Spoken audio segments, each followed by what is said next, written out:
Yeah. You know, I saw Marilyn Manson, but they were the Spooky Kids, and I saw them Oh, at a place wow. called the Button South, which was in Fort Lauderdale. I can't even say. I'm catching your disease, or you Fort Lauderdale. Yeah, that's Fort where they're Lauderdale, from. and they cleared the room except for me. I stood right in front. Wow. He didn't use the mic; he just had the megaphone the whole Mm-hmm. time.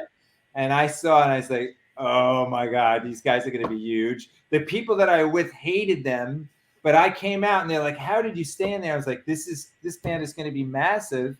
And the person I was with remembered that, and every year they would get a little bit bigger and bigger. He'd tell me, "Hey, do you know Marilyn Manson's playing here? They're playing here." And then he would always tell everyone. He always said they were going to be huge. That's crazy. And then I met Trent right before the day before he did Woodstock. Whoa. What? Tell me that story, please. Oh yeah, Yeah, you can't just leave me hanging all there. right. So he's almost a Resnick. Right. Yeah, there you go. Yeah, I was playing with a band that used to be Wendy Williams' band from Plasmatics. That's why I asked Oh, you if you heard okay. that show. Wow. They're related to the Hilfigers. You know who Tommy Hilfiger is? Well, yeah, the famous Tommy clothing Hilfiger designer. has brothers, and they're musicians, and they used to back up Wendy Williams back in the day.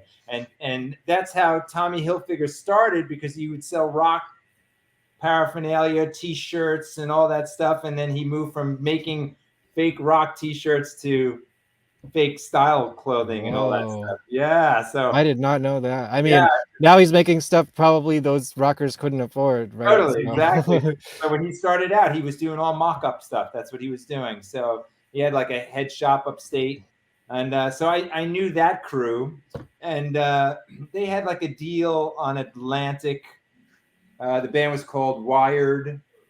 And somehow we were just on the same road thing, and he was staying at the same hotel, and I got to meet him. I love Nine Inch Nails. I love that first album more than anything. That was like one of the biggest records at Limelight back in the day. Yeah, I bet. And he was super. He played there with Marilyn Manson for sure. Yeah.